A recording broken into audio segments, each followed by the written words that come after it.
یونس علیہ السلام اللہ کے حکم کے بغیر ہجرت کر گئے تھے، اس لیے اتمام حجت پورا نہیں ہوا تھا، اور حجت تمام نہیں ہوئی تھی۔ جب حجت تمام نہیں ہوئی تو عذاب کے آثار آئے ہی، تو انہوں نے توبہ کی اور اللہ تعالیٰ نے توبہ قبول کر لی، اس لیے کہ اتمام حجت میں ابھی کسر باقی تھی، کیونکہ وہ بغیر اجازت کے چلے گئے تھے۔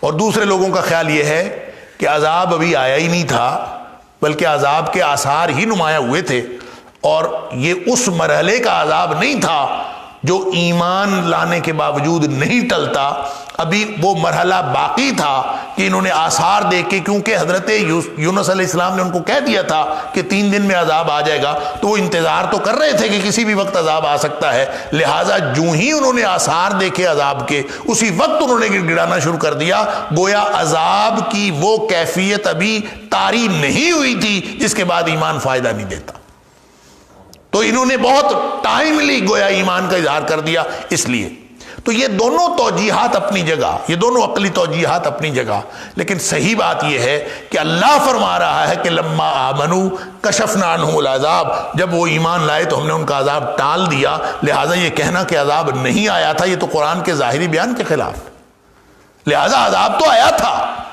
اللہ فرما رہا ہے کبھی کسی قوم کو عذاب آنے کے بعد ایمان فائدہ نہیں دیتا سوائے قوم یونس کے، تو اس کا مطلب ہے عذاب بھی آیا تھا، اور یہ خاص استثناء ہے جو اللہ تعالیٰ نے حضرت یونس علیہ السلام کی قوم کو دیا۔ اور اسی طرح جب مچھلی کے پیٹ میں چلے گئے ہیں تو یہ بھی اللہ کا پیار ہے، اللہ نے جب کبھی ذکر کیا ہے کہیں ذنون مچھلی والا، یونس کا نام لے کے نہیں، ذنون مچھلی والے کا حال، صاحب الحوت مچھلی والا، تو یہ گویا پیار کا انداز ہے، ہر پیغمبر ہی اللہ کا پیارا اور چنیدہ ہوتا ہے، اور حضرت یونس علیہ السلام خود بھی ذات کے اعتبار سے بھی بالکل ایک منفرد نبی ہے، اور اللہ تعالیٰ کے ساتھ ایک خصوصی تعلق ہے، اور حضرت یونس علیہ السلام کی قوم کو بھی یہی استثناء ملا ہے جس طرح سے کہ استثناء حضرت یونس علیہ السلام کو ملے۔ لہذا عذاب آ جائے تو ٹلتا نہیں، یہ تنبیہ ہے، یہ تنبیہ ہے کفار مکہ کو، مشرکین مکہ کو، کہ عذاب آ جائے تو ٹلتا نہیں ہے۔ جو یونس علیہ السلام کی قوم سے ٹلا تھا نا، وہ استثناء تھا، اب تم اس امید پہ نہ رہنا کہ عذاب آ جائے گا تو ٹل جائے گا، اب تم نے ایمان لانا ہے تو عذاب آنے سے پہلے پہلے تمہیں ایمان لانا پڑے گا، اگر یہ عذاب آ گیا تو پھر تمہارے لیے کوئی رستہ نہیں رہے گا۔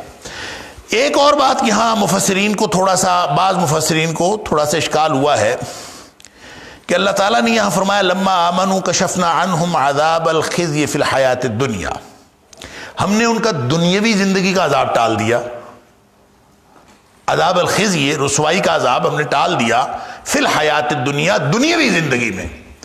تو اس سے بعض لوگوں کو یہ اشکال ہوا ہے کہ یہ دنیاوی زندگی کا عذاب ٹلا ہے ان کے اس ایمان لانے سے، اخروی زندگی کا اللہ نے وعدہ نہیں کیا۔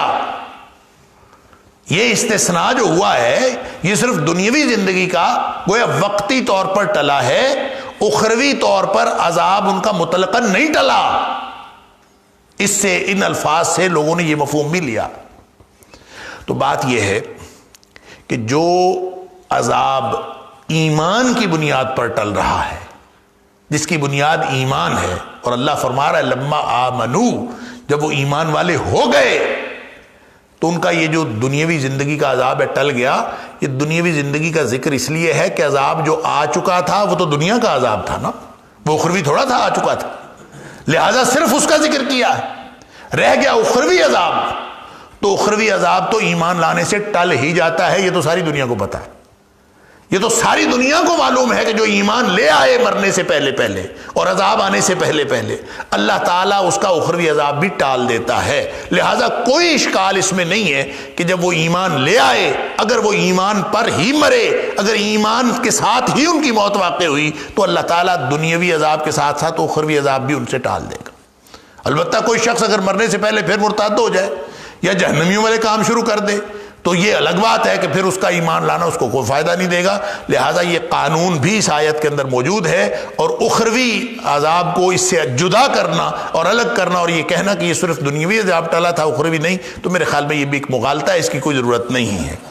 وَمَتَّعْنَاهُمْ إِلَىٰ حِينٍ، اور دنیا میں اللہ تعالیٰ نے ان کو فائدہ اٹھانے کا ایک اور موقع عطا کر دیا. وَلَوْ شَاءَ رَبُّكَ لَآمَنَ مَنْ فِي الْأَرْضِ كُلُّهُمْ جَمِيعًا، جیسے مشرکین مکہ کو تنبیہ کی جا رہی ہے کہ یہ عذاب اللہ کا آیا ہوا نہیں ٹلتا، آنے کے بعد ایمان لانے پر بھی نہیں ٹلتا. یونس علیہ السلام کے استثناء کو قانون نہ سمجھنا، جب تمہارے اوپر عذاب آ گیا تو پھر کوئی نہیں ٹلنا، یہ تنبیہ ان کو ہے. ساتھ فرمایا وَلَوْ شَاءَ رَبُّكَ لَآمَنَ مَنْ فِي الْأَرْضِ كُلُّهُمْ جَمِيعًا. ایمان لانا تمہارا اپنا عمل ہے، اللہ نے اس کا اختیار تمہیں دیا ہے. اگر اللہ نے کسی کو ایماندار بنانا ہوتا تو اللہ چاہتا تو ساری زمین کو، روئے زمین پر جتنے انسان ہیں سب کو مومن بنا دیتا. اللہ کے پاس یہ قدرت ہے کہ نہیں ہے؟ اللہ تعالیٰ چاہتا وَلَوْ شَاءَ رَبُّكَ، اگر تیرا رب چاہتا لَآمَنَ مَنْ فِي الْأَرْضِ كُلُّهُمْ جَمِيعًا، روئے زمین کی ہر چیز ایمان لے آتی. باقی سارے تو مومن ہیں ہی ہیں، جن کا مسئلہ ہے وہ جن ہے اور انسان، جنوں اور انسانوں کا ہی مسئلہ ہے، باقیوں کو تو کفر کرنے کا اختیار ہی نہیں ہے. کفر کرنے کا اختیار ہے تو جنوں کو اور انسانوں کو. فرمایا یہ بھی سب ایماندار بن جاتے، اگر اللہ چاہتا تو پیدا ہی کرتا مومن اور متقی پیدا کرتا، کوئی شخص کافر پیدا ہی نہ ہوتا.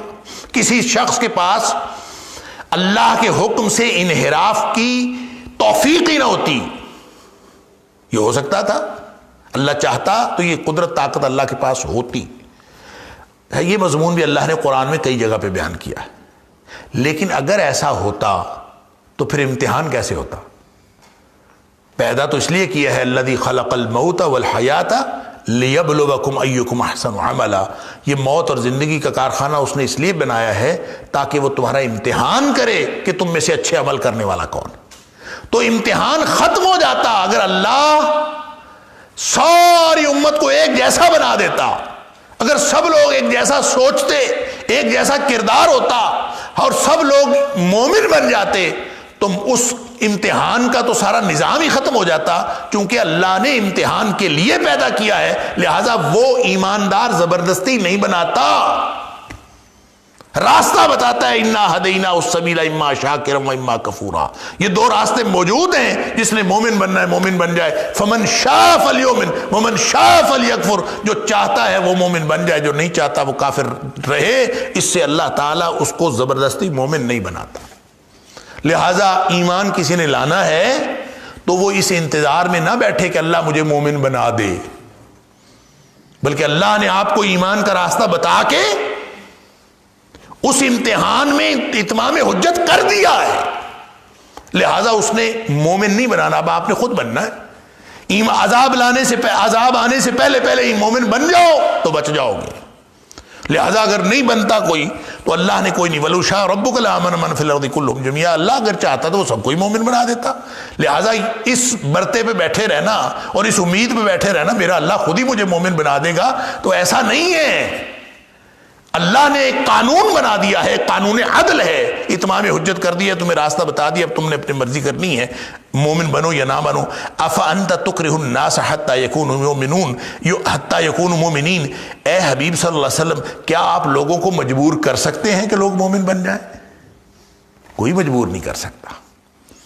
اختیار دیا ہے، کسی نے بننا ہے تو بن جائے، نہیں بننا تو نہ بنے. اللہ نے مجبور کر کے مومن بنانے کا قانون ہی نہیں رکھا، نہ وہ خود مجبور کرتا ہے نہ کسی کو مجبور کرنے کا کہتا ہے، اور نہ اے حبیب صلی اللہ علیہ وسلم آپ مجبور کر سکتے ہیں کسی کو. اگر کوئی مجبوری والی بات ہوتی تو امتحان ہی ختم ہو جاتا. اور یہ یاد رکھیں جہاں مجبوری آ جاتی ہے وہاں امتحان ختم ہو جاتا ہے. جہاں انسان مجبور ہو جاتا ہے وہاں امتحان نہیں ہوتا. امتحان ہوتا ہی اس وقت تک ہے جہاں تک اللہ تعالیٰ نے انسان کو دو راستے بنائے ہیں اور اختیار عطا کیا ہے. وَمَا كَانَ لِنَفْسٍ أَن تُؤْمِنَ إِلَّا بِإِذْنِ اللَّهِ، اور ایک بات بہرحال ذہن میں رکھے، یہ قانون تو ذہن میں رکھے کہ کوئی جان اللہ کی اجازت کے بغیر مومن بھی نہیں ہو سکتی. وہ اللہ کا اذن جو کسی کو مومن بنانے کے لیے ضروری ہے وہ اللہ نے جاری کر رکھا ہے. اب اس اذن کو حاصل کرنا، اس اذن سے فائدہ اٹھانا ہر شخص کی، ہر جان کے اوپر منحصر ہے. وہ چاہے تو اس سے فائدہ اٹھا لے، چاہے تو نہ اٹھائے. اللہ نے وہ اذن دے رکھا ہے. وما کان لنفس ان تؤمن الا باذن اللہ. یہ شاید اس لیے فرمایا کہ پچھلی آیت سے کسی کو یہ مغالطہ نہ ہو کہ اللہ جو ہے وہ کسی کو ایمان لانے کا کہہ ہی نہیں سکتا، یا ایمان لانے کی توفیق اللہ کے پاس نہیں ہے، کسی اور کے پاس ہے. نعوذ باللہ من ذالک.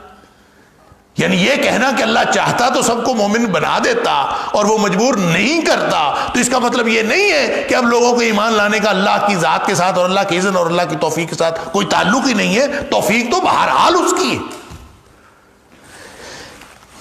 وما کان لنفس، کہ کوئی جان ایسی نہیں ہے اس کے لیے لائق شان نہیں، ان تؤمن، کہ وہ ایمان لے آئے، الا باذن اللہ، سوائے اس کے کہ اللہ کے اذن سے. اور اللہ اذن کب دیتا ہے کب نہیں دیتا اس کے قانون بنائے اس نے. اور قانون کیا ہے؟ وَيَجْعَلُ الرِّجْسَ عَلَى الَّذِينَ لَا يَعْقِلُونَ. جو نہیں سمجھتے ان کے اوپر اللہ گندگی ڈال دیتا ہے. وَيَجْعَلُ الرِّجْسَ، اور اللہ گندگی ڈال دیتا ہے، آلودگی ڈال دیتا ہے، کوڑا ڈال دیتا ہے، پلیدی ڈال دیتا ہے. یہ پلیدی سے مراد کیا ہے؟ کفر کی پلیدی، شرک کی پلیدی، عقیدے کی ناپاکی، عقیدے کی نجاست اللہ تعالیٰ اس کے اوپر ڈال دیتا ہے. علی الذین، ان لوگوں پر، لا یعقلون، جو غور و فکر ہی نہیں کرتے، جو سمجھتے ہی نہیں، اللہ کی آیات کو سمجھنے کی کوشش ہی نہیں کرتے، عقل سے کام نہیں لیتے. تو جو نہیں لیتے یہ ہے اللہ کا قانون. لہذا اللہ کی توفیق نہیں ہوتی اس کو. یہی بات ہے ختم اللہ علی قلوبہم. اللہ کن کے اوپر گندگی ڈالتا ہے، کن کے دلوں پر مہر لگاتا ہے، کن کو اللہ تعالیٰ، کن کے اوپر اللہ کی بات ثابت ہو جاتی ہے. جو پیچھے ہم پڑھ رہے ہیں، ان الذین حقت علیہم کلمۃ ربک، جن کے اوپر تیرے رب کی بات ثابت ہو گئی. تو یہ سارے اللہ کی بات ثابت ہونا، اور یہ بات کہ ان کے دلوں پر مہر لگنا، یہ ان کے اوپر گندگی ڈال دینا، یہ سارا کچھ جو ہے وہ انسانوں کے اعمال پر منحصر ہے.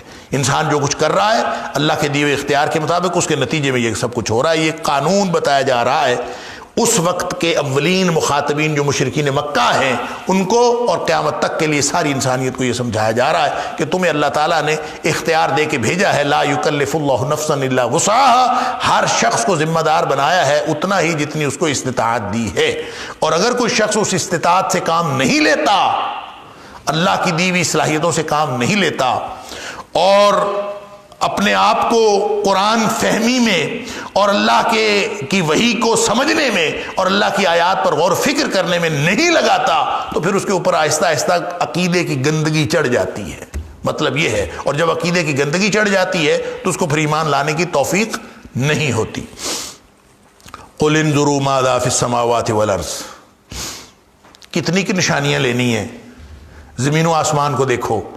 قل، اے حبیب صلی اللہ علیہ وسلم ان کو فرما دیجئے، انظروا ماذا فی السماوات والارض، زمین و آسمان کی ہر چیز کو دیکھو، ان پر غور کرو، یہ ساری نشانیاں ہیں. وما تغنی الآیات والنذر عن قوم لا یؤمنون. اللہ اکبر، اللہ اکبر. اور جو بے ایمان قوم ہوتی ہے نا، ایمان نہ لانے والی، ان کو نشانیاں اور تنبیہات کبھی کوئی فائدہ نہیں دیتی.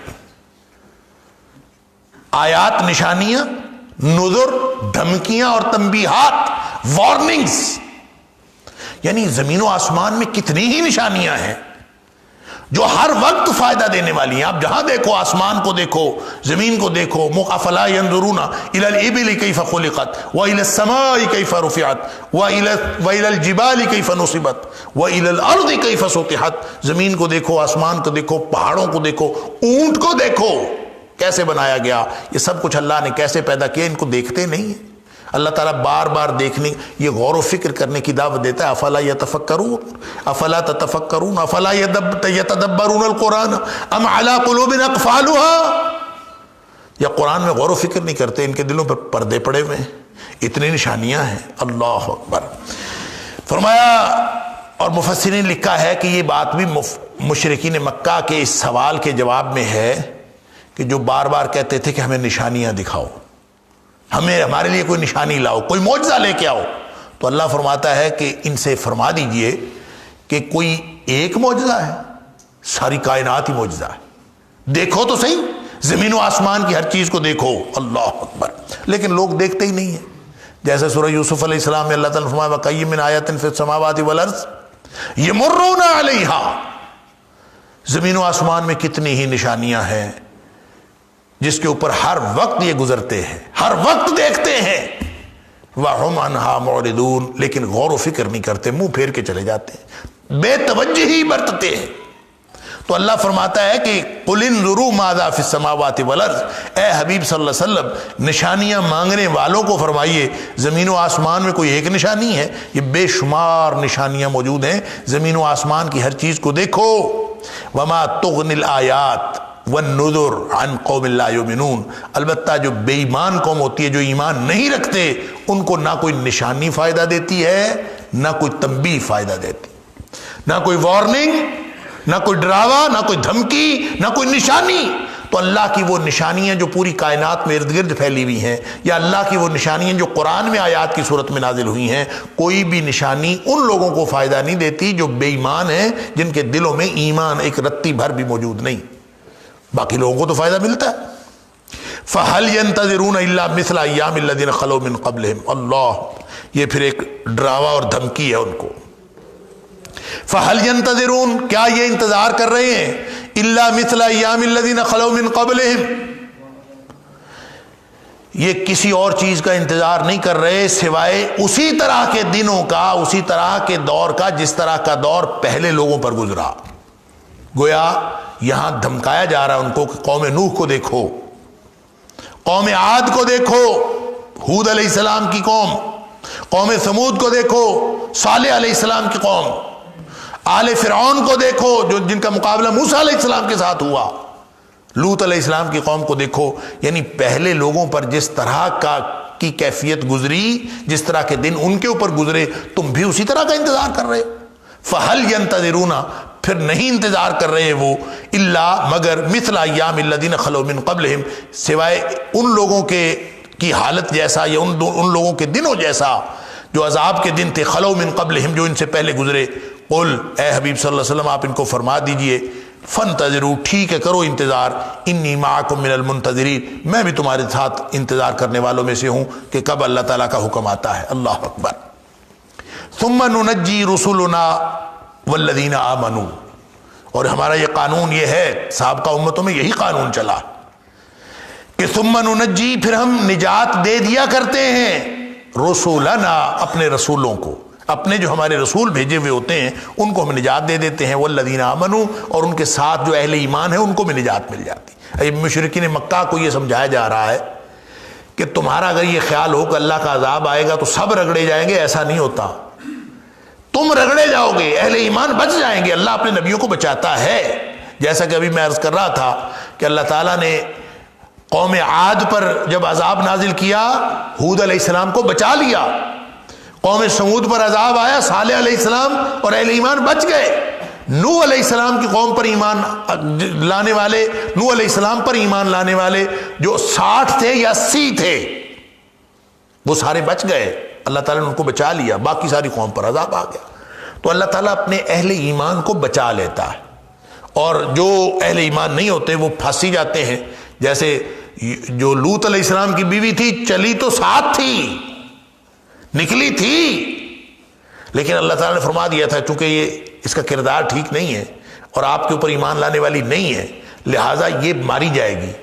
حکم تھا پیچھے مڑ کے کسی نے نہیں دیکھنا، جیسے مرضی چیخیں سنائی دیں، جتنا مرضی آواز آئے، چیخو پکار سنائی دے، پیچھے مڑ کے جس نے دیکھا پھنس جائے گا، اس نے دیکھ لیا پیچھے مڑ کے۔ اللہ، تو یہ اللہ کا قانون ہے، ثم ننجی رسولنا والذین آمنوا، ہم پھر نجات دے دیا کرتے ہیں۔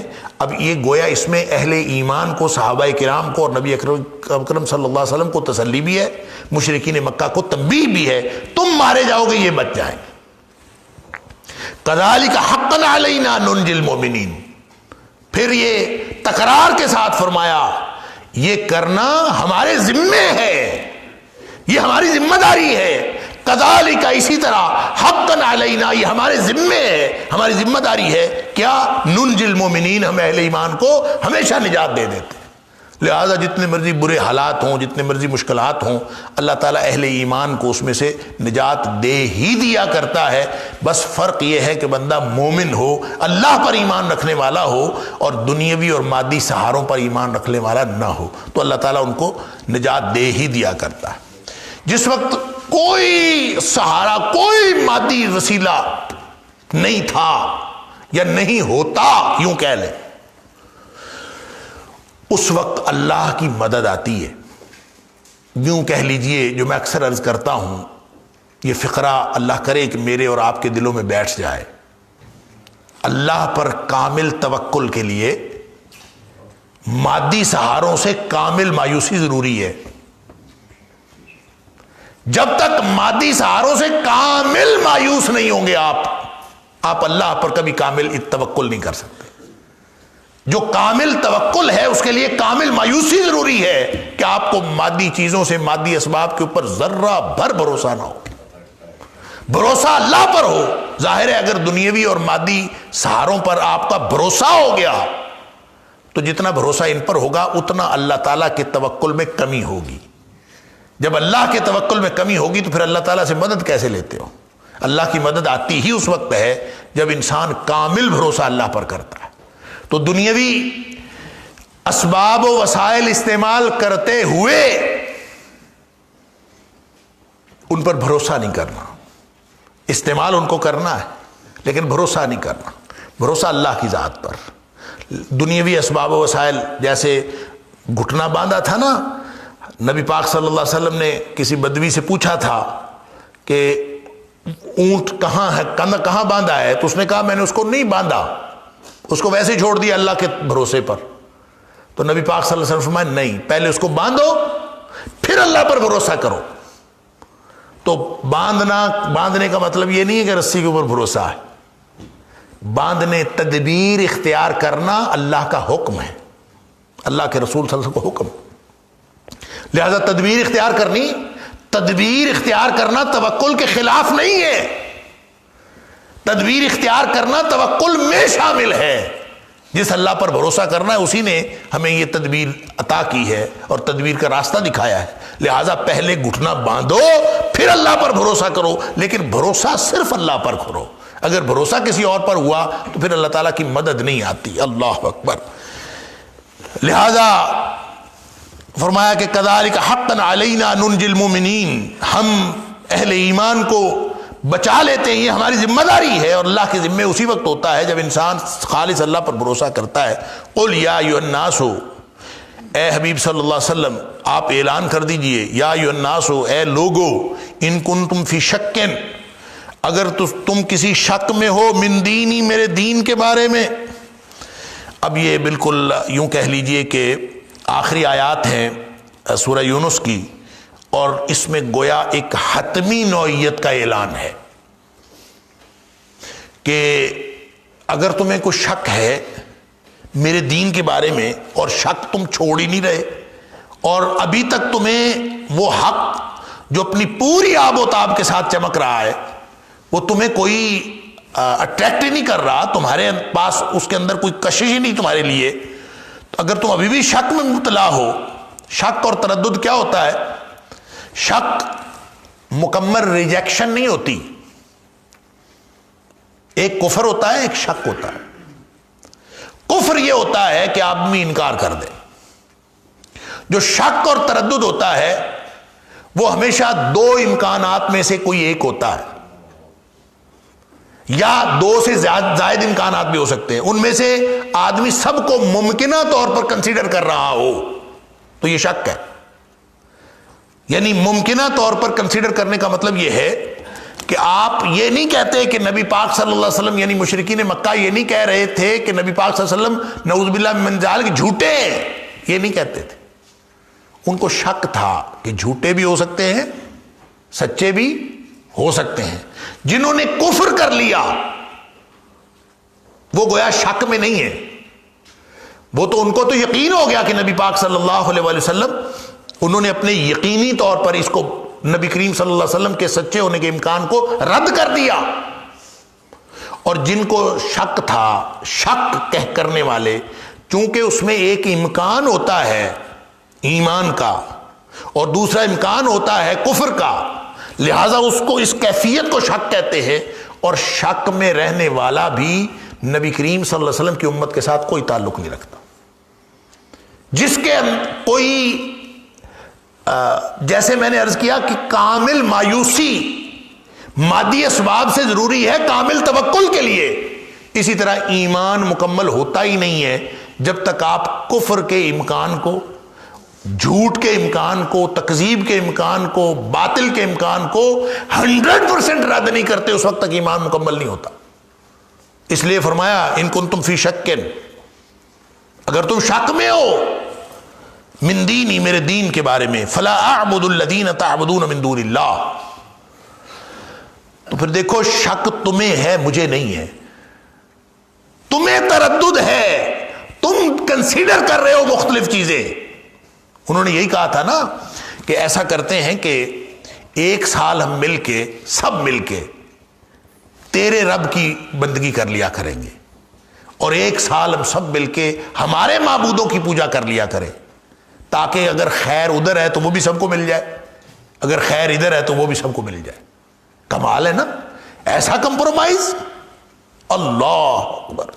ہمیشہ جو مشکوک اور متردد ذہن ہوتے ہیں وہ اسی طرح کی کمپرومائز کی صورتیں نکالتے ہیں، اور مشرکین مکہ نے بھی یہ کمپرومائز کی صورت نکالی تھی، اور اللہ تعالیٰ نے بالکل صاف بتا دیا کہ جھوٹے لوگ ہیں. فلا تطع المکذبین، یہ جھوٹے لوگ ہیں. ودوا لو تدہن فیدہنون، یہ تو چاہ رہے ہیں کہ کچھ ڈھیل آپ کریں کچھ ڈھیل وہ کریں، ان کی بات نہیں ماننی. قل یا ایھا الکافرون لا اعبد ما تعبدون اور لکم دینکم ولی دین، تمہارا رستہ اور ہے میرا رستہ اور ہے. تمہیں اس بات کا یقین نہیں ہے، تم شک میں ہو، میں یقین پر ہوں کہ تمہارا راستہ اور ہے میرا راستہ اور.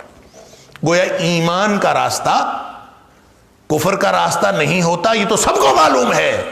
ایمان کا راستہ شک کا راستہ بھی نہیں ہوتا، دوسری بات کو کنسیڈر کرنے کا راستہ بھی نہیں ہوتا.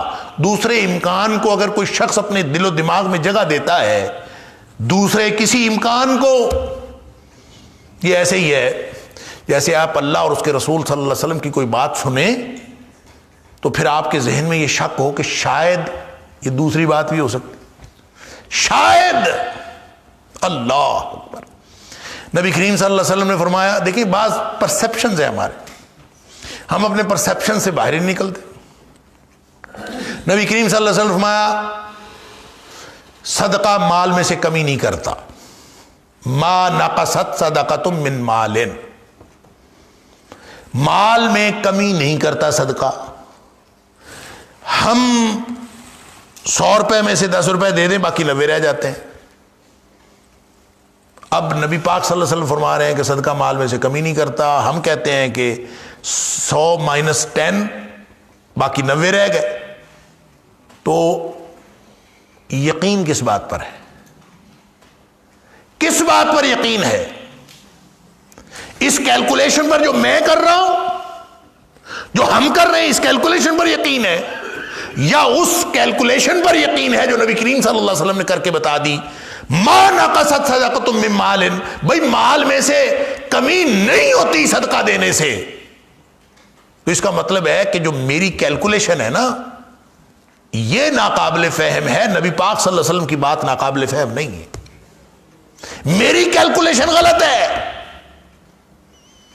مجھے یہ سمجھنا پڑے گا کہ میرے باقی رہ جانے والے 90 روپے وہ اس طرح کارآمد ہوں گے، اس طرح میرے لیے فائدہ مند ہوں گے جتنا وہ 100 روپیہ میرے لیے کارآمد نہیں تھا.